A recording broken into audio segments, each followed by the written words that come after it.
Welcome to my scientifically informed insider look at mental health topics. If you find this video to be interesting or helpful, please like it and subscribe to my channel. Hello, this is Dr. Grande. Today's question asks if I can take a look at the mental health and personality characteristics of Aileen Wuornos. So she's been referred to as the first predatory female serial killer. Now, she was a real person, of course, so just a reminder that I'm not diagnosing anybody, only speculating about what could be happening in a situation like this. So whenever we see a case like this that's exceedingly popular, this case has inspired books and movies, we have to be particularly careful because a lot of artistic license is applied to those products. And often people who write them really don't understand the important concepts related to the case, like, in this case, psychopathy and narcissism, which is one of the many reasons I focus on the research literature when looking information for these videos. And of course I'll put the references to the articles I used in the description for this video. So when I first got the request for this video, it was probably around 9 months ago. And I read some of the research literature on the case. I took a break from this case for a while, came back and looked at it again. So I've probably sat down and worked on this particular video maybe 10 to 12 times over the last 9 months. And one of the reasons I did that, kind of worked in small amounts of time, and then kind of put it all together here at the end, was because I really wanted to reflect on the nature of this case. It's a case unlike any other that we see. Again, a predatory female serial killer. And there's such an extensive history available with this case, I really wanted to make sure I reflected on every component and added all the value I could in terms of understanding this particular case. So with that in mind, I'm going to have a quick overview here of the typical understanding of female killers. I'm going to look at the timeline for this case. Again, it's a huge case, a lot of history, so I'm going to try to compress this in a way that kind of makes sense for this video. And then I'm going to analyze the case in terms of mental health and personality. So first, the overview on female killers. Usually when we hear about a woman who commits murder, it's in the context of an abusive relationship. Perhaps she was a victim of domestic violence and was fighting back. Perhaps her actions are justified, maybe not. But either way, that's a popular situation in which we see female killers being discussed. Or sometimes we see them being discussed in the context of a conspiracy with a man. So for example, a man and a woman, say they're in a romantic relationship, and maybe they rob banks together or rob stores together. And in the commission of one of those robberies, the man commits a murder, or the woman does. But either way, the theory would be, but not for that relationship with the man, the woman would not be a killer. Rarely do we hear about female killers who are predatory, where there's no self-defense reason given. No defense can be argued on that basis. So, again, predatory means that somebody's seeking out other people and killing them. Also, we seldom hear about serial homicide perpetrated by women. So the research literature on this topic really doesn't tell us enough. There are a few women who fit this category, predatory serial killing, and the articles that we do have tend to emphasize victimization aspects, like that intimate partner violence aspect I talked about, and not some of the other personality constructs that may be at work. No matter which aspects they look at, they almost never talk about women killing for material reasons. So that's what really I think makes this case unique. Not only do you have somebody who's predatory, a serial killer, but after the killings, Aileen Wuornos took money, right? So there was a material gain as part of these murders. So now moving to the timeline. We see that Aileen Wuornos was born on February 29th, 1956 in Michigan. Until the age of 11, she believed that her maternal grandparents were her parents. Aileen and her older brother Keith, he was 11 months older, were brutally victimized by her grandfather for many years. Aileen was often beaten and sometimes was beaten for consecutive days, so she didn't really even have a chance to heal physically before being beaten again, right? So a particularly cruel grandfather. In addition to the physical abuse, there was also verbal abuse. Later, Aileen would allege that there was sexual abuse as well, but some of those claims, particularly the ones against the grandfather, were never substantiated. Now, the grandmother really wasn't an active part of Aileen's life. She appeared to have an alcohol use disorder. She didn't do anything to stop the abuse caused by the grandfather. Aileen described her grandmother as frail and nervous. Now, I talked about how Aileen thought that her grandparents were her parents until age 11. At that age, she was told that Aileen Wuornos, who Aileen thought was her sister, was actually her mother. Aileen's real father was Leo Dale Pittman. She never met him. He was in prison when she was born. He had a long history of violence and an explosive temper. He was eventually convicted of kidnapping and sex offenses and committed suicide in prison. When Leo went to prison, Diane, again Aileen's mother, tried to be a single mother. She was 15 years old. When Aileen and Keith were at the house of one of Diane's friends, Diane went out for dinner and never came back. She returned when she was 18, when Diane was 18, but the relationship between Diane and her parents was too unstable. There was too much arguing and contentiousness there. When Aileen was 2 years old and Keith was 3, Diane left them with a babysitter and never returned. During Aileen's pre-adolescent and adolescent years, she was described as being combative, incorrigible, and unpredictable.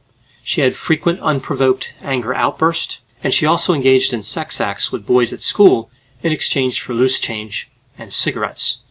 Evidently, Aileen and Keith had a relationship in which they were protective of one another, but they frequently fought with each other, and some witnesses reported that Keith sexually abused Aileen. So just like the allegations against the grandfather, these were never substantiated. When Aileen was a teenager, she had frequent encounters with law enforcement. She shoplifted, was frequently intoxicated, was thrown out of parties for starting fights. She was nearly universally disliked at her school and other social settings, and she had no friends. Shortly after she turned 15, she gave birth.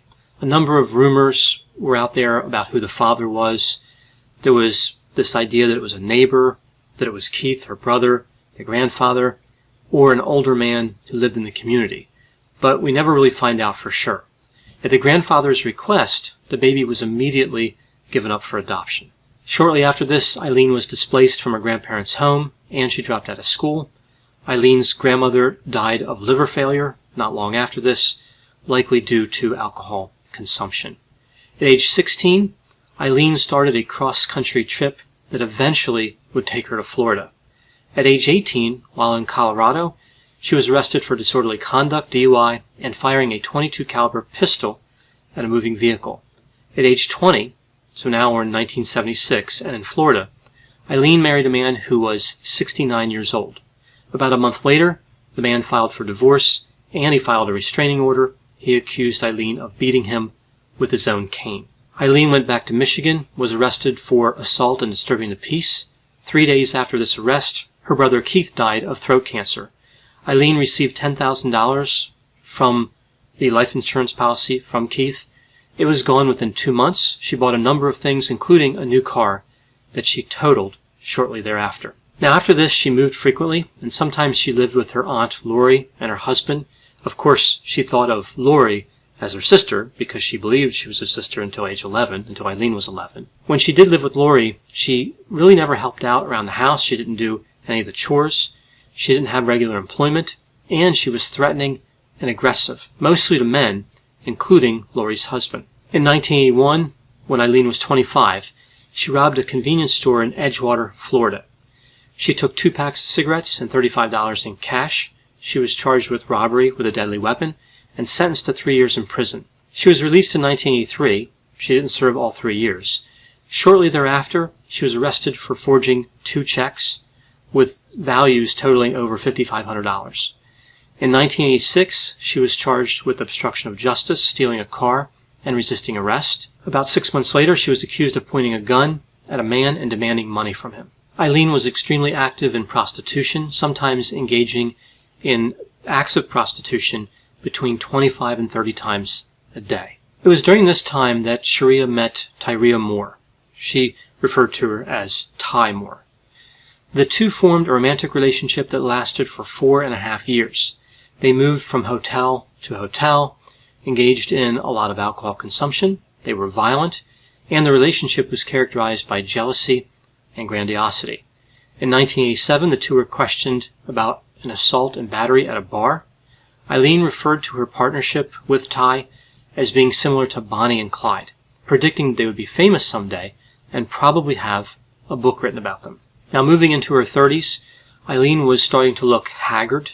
She was extremely overweight, and she reported that she wasn't able to attract the same type of man that she was able to attract in the past, and she found this to be demoralizing. Now, in 1989, she started murdering her victims, and these victims were individuals who were soliciting Aileen as a prostitute. So they were Aileen's customers, in effect. She murdered 7 in total by the year 1990. The circumstances of each murder were actually fairly similar. Aileen would linger on a road in Florida until a man would stop and offer her a ride. While in the car, Aileen would tell the man that she was a prostitute and that she needed money. The victim would drive to an area that was more or less secluded. Aileen would start getting undressed. There would be some physical contact. While the men were taking their clothes off, Aileen would exit out of the passenger side of the vehicle with her belongings. She would yell at the victim, saying that she knew the victim was trying to rape her, and then she would shoot the victim with a .22 caliber revolver as many times as it took for them to die. In July of 1990, Aileen and Ty Moore were in an accident while driving one of the murder victim's cars. The police eventually tracked them down in January of 1991.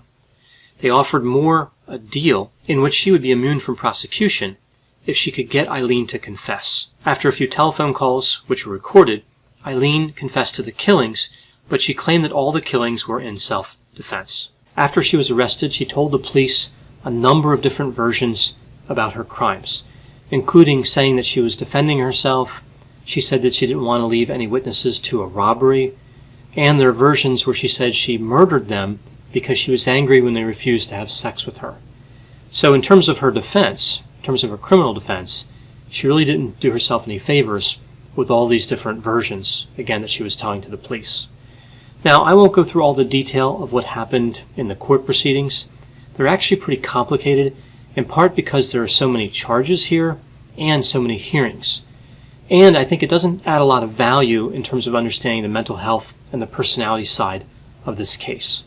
Essentially, evidence that could have helped Aileen with her case was not allowed to be used in court, and evidence that probably should have been suppressed was used, like her extensive criminal history. The one part of the court proceedings I think that really is related to mental health is that Aileen was diagnosed with borderline personality disorder and antisocial personality disorder, but that didn't seem to make any difference in terms of her sentence. Eventually, Aileen was convicted of all 7 murders, and she received 7 death sentences. While she was in prison awaiting execution, she said a number of things that could be indicative of psychosis. She also became involved with a few people, and these people are really beyond the scope of the video, but there are a few people that appeared to exploit Aileen. They appeared to be selling her story to the highest bidder, so there were some bad situations there while she was awaiting execution. Now, Aileen petitioned the Supreme Court to end all her appeals, so she wanted to be executed. She didn't want to go through the appeals process anymore and delay the execution.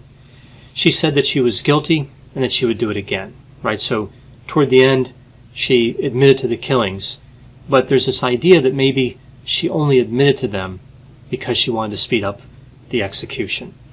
She was executed in 2002. She was 46 years old. So we see a lot of media products produced because of this case. The movie Monster. We see 2 fairly popular documentaries, The Selling of a Serial Killer, 1992, and Aileen, Life and Death of a Serial Killer, 2003. So in terms of the mental health and personality aspects of this case, there's really so much to cover here. It's an incredibly complex case. The question a lot of people have is what contributed to Aileen becoming a killer? It's such a rare event for a woman to become a serial killer in the first place, right? And of course, we see with Aileen 7 killings. So she more than qualified for this title, serial killer. And she had an extensive criminal history before that. So a lot of people look at the abuse, and I think, of course, this makes sense. Now, a lot of females are abused when they are children. This, unfortunately, is not unusual. But was there something different in the case of Aileen? Was her trauma worse than what we typically see? Now, looking at her trauma history, I would say it is among the worst I've ever heard of, right? This is a particularly disturbing traumatic history. Now, of course, it's kind of morbid to compare one trauma history against another, because everybody's experience of trauma is different. But I think really by any measure, her history was so awful that there could be really any number of things in it that could have led to her behavior. Was there a genetic component here? Probably. If we look at the behavior of her father, Leo, we see that there may be some psychopathic and antisocial characteristics there, but there's no way to know exactly what that contribution was. The obvious etiology, the cause, I mentioned here, would be the repeated physical, emotional, and sexual trauma. Aileen endured these type of traumatic experiences for years. And this, of course, would include her experiences with prostitution. What did she have in terms of mental health disorders and personality? Well, remember, she was diagnosed with borderline and antisocial personality disorder. If we look at antisocial personality disorder, this seems fairly clear. She really has all of the symptoms of the disorder: repeated unlawful behaviors, lying, impulsivity, aggressiveness, a disregard for safety, irresponsibility, and a lack of remorse. So all 7 of the symptom criteria for antisocial personality disorder. Now, with borderline personality disorder, it's hard to know. Certainly the anger was there, but we don't have a lot of information about idealization and devaluation. That may have been there. The frantic efforts to avoid abandonment, we have a little bit supporting that. Paranoia, maybe a little bit. So it's not really perfectly clear from the information we have, but she was diagnosed with it, so I imagine whoever diagnosed her did believe she met enough of the symptom criteria to have the disorder. Now, it's interesting to me that narcissistic personality disorder was never diagnosed in this case. There are a number of symptoms that appear to be present: grandiosity, sense of entitlement, tendency to be manipulative, lack of empathy, jealousy, and fantasies of success and power. So maybe because she already had 2 cluster B personality disorders, whoever was treating her didn't want to add a third. I don't know, but that seems like a fairly clear omission, right? The narcissistic personality disorder diagnosis. That certainly should have at least been considered. I'm surprised we don't see much mention of post-traumatic stress disorder as a possibility. Certainly she would have met the qualifying trauma symptom criterion, but again, we don't have much information about some of the other possible symptoms. I mentioned before that she had signs of psychosis while awaiting execution, specifically paranoid delusions about what some people in the prison may be doing to her. This appeared to be a departure from her behavior before her incarceration, but we really can't be sure. So this could have been caused by all the stress of being incarcerated on death row. Now, Aileen was mistreated from the very beginning. She never bonded in a healthy way with her caregivers, now going back to her childhood. So she had some attachment problems, like the development of an avoidant, dismissive attachment style. We see this is related to having hostility, social withdrawal, impulsivity, and detachment, symptoms that it seems like she did have. Just looking at the relationship with the grandfather, if we consider attachment theory, what did Aileen learn from her grandfather? She learned that she was despised by people who were supposed to love and care for her. She learned that people who were supposed to love her would reject her, hurt her, and terrorize her. She learned not to trust anybody. Trusting wasn't a smart move for her if she wanted to survive. And she learned that someone who was physically aggressive had the power in a relationship. If we think about how attachment problems can lead to certain characteristics like anger, Aileen's behavior really starts to make a lot of sense. Furthermore, because she developed anger at such a young age, that prevented her from forming other relationships that could have been helpful. She was alienated by others in part because she was so angry. Now, there's a lot out there specifically about psychopathy and Aileen Wuornos. So psychopathy has a relationship with antisocial personality disorder, and one could really argue that antisocial personality disorder correlates with factor 2 psychopathy. And of course, Aileen appeared to have both factor 1 and factor 2 traits. From factor 1 psychopathy, she appeared to have callous unemotional traits. Again, she was manipulative, a pathological liar, she had fearless dominance, and she lacked remorse. From factor 2, she was impulsive, irresponsible, neurotic, emotionally reactive, criminal, and sensation-seeking. Sometimes factor 2 psychopathy is called sociopathy. There were some interesting things about her criminal history, like so many people that we see who have severe psychopathic traits. We see here in terms of crime, Aileen started out with lower level crimes and moved up. She worked her way up to more severe crimes, including murder. So often I hear people say about serial killers, this person just started killing out of nowhere. And I guess that could happen, but usually there's a pattern of increasingly violent offenses.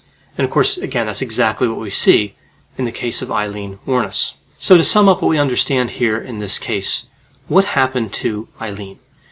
Well, it appears there was a genetic component at work. You see the horrible repeated trauma, the attachment issues with everybody that she met. She really didn't even have one person that she could trust. And we see a system that, despite all these charges and convictions, didn't appear to be alarmed. I mean the criminal justice system here. Perhaps it was because she was a female, and the people in the justice system thought that a female couldn't become a serious offender. But either way, it seems fairly clear she was never taken seriously and never received any effective mental health treatment. In a sense, all these components came together and created a situation that led to Aileen's first murder. Her whole life she had been abused and mistreated. With this first murder, she was taking control. She wasn't going to be harmed. She had been on the defensive for so long, and that wasn't working. And of course she wanted the money. She did, after all, kill for material gain. She rationalized that this victim had it coming. Her schema, her cognitive distortions, her way of seeing the world, made it easy for her to see the first victim as a potential aggressor, someone whose life did not have any value. Once she killed him and was able to take his money and other property, she had no experience of empathy, remorse, or guilt. So from her way of thinking, it made sense to keep manifesting the same behavior. She wanted more money, so she continued to kill and take the money. She did know right from wrong. She attempted to evade the police. She realized that what she was doing was not acceptable to society. But without any empathy, knowing right from wrong was really not enough. There are a number of areas that we can learn about here from the case of Aileen Wuornos. We learn how much damage can be done early on, like in somebody's childhood. We learn about the importance of effective parenting to prevent that, something, of course, Aileen never had. We learn about how horrible people can treat one another. Aileen was treated horribly, and of course she murdered 7 people. They were victims as well. With this in mind, we learn about how the abuse that Aileen endured eventually extended to affect the lives of other people. Her mistreatment, combined with other factors, resulted in 7 people being murdered. And of course, after this, Aileen lost her own life as well. We can learn about how criminal behavior tends to escalate over time. This means that we do often have warnings before somebody engages in this type of behavior, although unfortunately often these warnings are ignored. We also learn about the dangers of having somebody with both extreme psychopathy and extreme narcissism. So regardless of what causes these traits, it's an extremely destructive combination. So I know whenever I talk about cases that involve psychopathy and narcissism, like the case of Aileen Wuornos, there'll be a variety of opinions, people who agree with me and disagree with me, and have other thoughts about this case. Please put those opinions and thoughts in the comment section. It's sure to generate an interesting dialogue. As always, I hope you found this analysis of the case of Aileen Wuornos to be interesting. Thanks for watching.